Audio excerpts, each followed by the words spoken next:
Assalamualaikum warahmatullahi wabarakatuh. Selamat siang semuanya. Pada kesempatan kali ini saya akan membuat video pembahasan analisis data dengan dosen pengampunya sendiri, yaitu Bu Nur Ainul Miftahul-Huda, MSI. Baik, video kali ini akan mempresentasikan hasil analisis pengaruh jumlah guru terhadap jumlah siswa SMA di 8 kabupaten se-Kalimantan Barat. Dan yang mempresentasikannya adalah saya sendiri, yaitu Imam Zaki Mukhtar dengan NIM H10112211027. Baik, selanjutnya kita akan masuk ke hasil pembahasan. Pertama, data penelitian.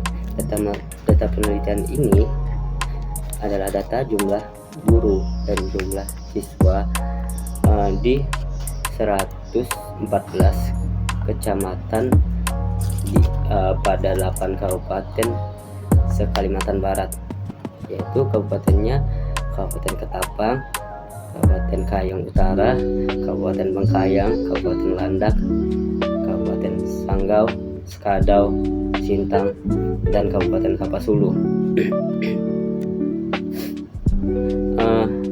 Data ini saya ambil dari GPS masing-masing kabupaten yang saya teliti.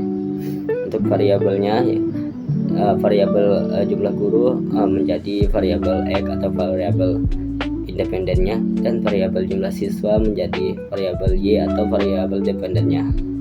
Nah, selanjutnya akan didapat statistik deskriptifnya. Dari statistik deskriptif ini kita dapat menyimpulkan bahwa rata-rata jumlah guru di 114 kecamatan yaitu 41, dan jumlah siswanya sendiri yaitu 611. Baik, untuk nilai minimum atau jumlah minimum gurunya yaitu 2. Ini terdapat di Kecamatan Kepulauan Karimata di Kabupaten Kayong Utara, cuma 2 guru untuk nilai minimumnya. Dan juga nilai maksimumnya yaitu terdapat di Kabupaten Sintang, khususnya di kota Sintang, yaitu dengan jumlah 241 guru. Nah, baik, untuk siswanya yaitu jumlah minimumnya sebanyak 12 siswa yang terdapat di Kecamatan Kepulauan Karimata, Kabupaten Kayong Utara, dan juga nilai minimumnya sebesar 4.203 siswa yang terdapat di Kabupaten Sintang, khususnya Kecamatan Sintang atau ibu kotanya Sintang. Nah, jumlah guru di 114 kecamatannya yaitu 4.709 guru, sedangkan jumlah siswa di 114 kecamatan yaitu 69.698 siswa. Untuk lebih enaknya kita bisa melihat di diagram batang tersebut. Dari diagram batang ini kita bisa lihat bahwa yang paling tertinggi yaitu di Kabupaten Sintang untuk jumlah guru, dan jumlah siswanya juga di Kabupaten Sintang. Sedangkan yang paling rendah kita bisa melihat di Kepulauan Karimata di Kayong Utara. Jumlah guru dan jumlah siswanya sama-sama rendah, dan jumlah untuk kabupaten serta kecamatan lainnya dapat dilihat di diagram ini. Baik, berikutnya dari data ini kita bisa membuat scatter plotnya. Didapatlah scatter plot untuk data ini, yaitu bergerak naik ke atas. Hal ini berarti jumlah siswa itu berkorelasi secara positif terhadap jumlah gurunya. Jadi makin banyak gurunya juga makin banyak juga siswanya secara artian. Nah, dari sini kita dapat membuat model regresi sederhananya untuk data ini, yaitu Y sama dengan 16,85 X dikurang 84,48. Hal ini berarti jumlah siswa dipengaruhi oleh 16,85 dari jumlah satu guru dikurang 84,48. Itu untuk model regresi linear sederhananya. Kemudian kita akan masuk ke uji T.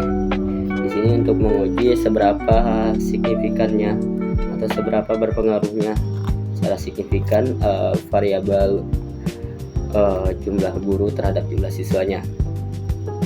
Untuk hipotesisnya H0 yaitu adanya pengaruh signifikan dari jumlah guru terhadap jumlah siswa, dan H1 yang berarti tidak ada pengaruh signifikan dari jumlah guru terhadap jumlah siswa.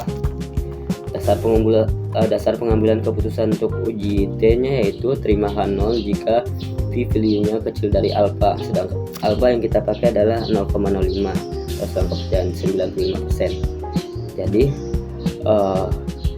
terima H0 jika p-value-nya kecil dari alfa, dan terima H1 jika p-value-nya besar dari alfa.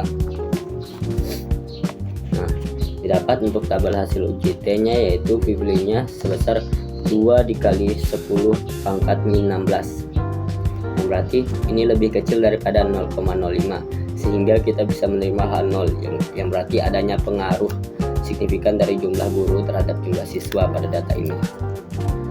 Baik, selanjutnya kita akan melakukan uji asumsi klasik untuk penentuan apakah model regresi yang dihasilkan valid.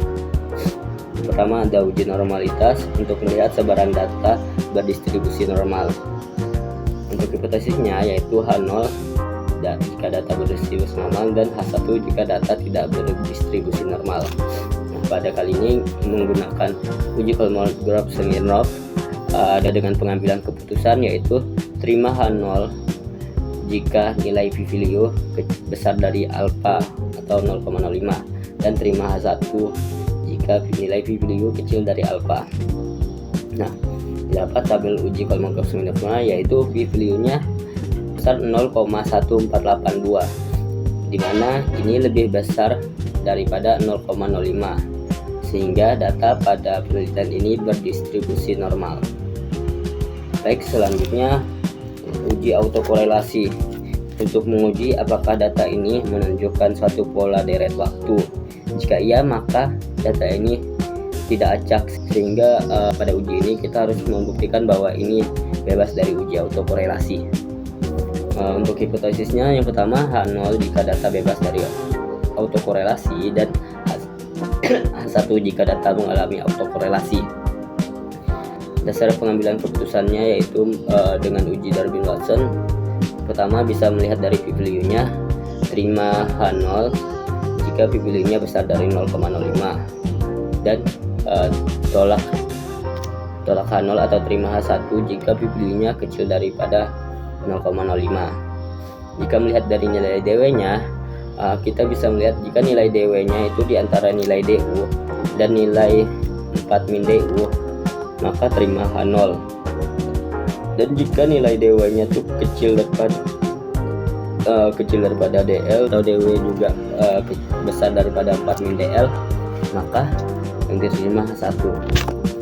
Nah, untuk tabel uji Darwin-Watsonnya sendiri terdapat nilai DW-nya yaitu 1,8763, di mana nilai ini sendiri itu terletak di antara nilai DU dan nilai 4 min DU, serta mempunyai nilai p-value-nya sebesar 0,25, yang dimana ini lebih besar daripada 0,05.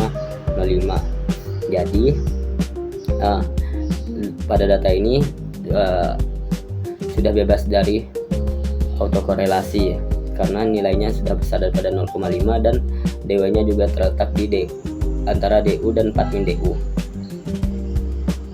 Baik, selanjutnya untuk homogenitas. Untuk homogenitas sendiri untuk menguji apakah sebaran data pada kelompok menunjukkan perbedaan yang signifikan.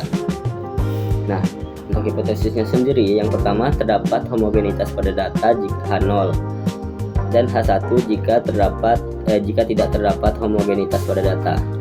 Nah, dasar pengambilan keputusannya menggunakan uji Berspagan yaitu terima H0 jika nilai p-value besar dari alfa, dan terima H1 jika nilai p-value kecil dari alfa.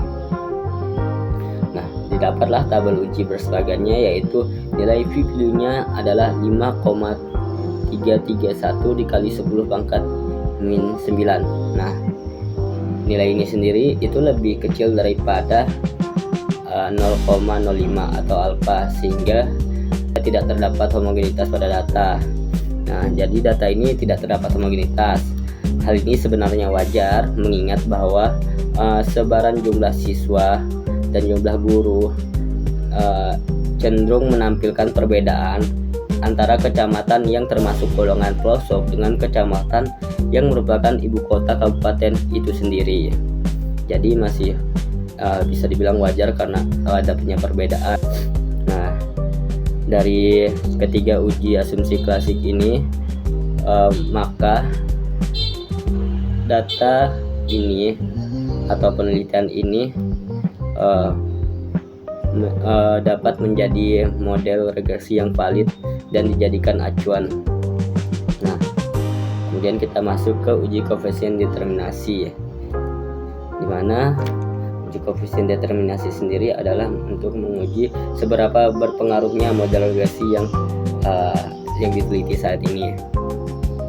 Nah, dari tabel model summary didapat nilai R square atau nilai koefisien determinasinya yaitu sebesar 0,9654, yang berarti model regresi ini berpengaruh terhadap jumlah siswa sebesar 96,54%, dan sisanya 4%-an itu dipengaruhi oleh variabel lain yang tidak diteliti pada penelitian ini.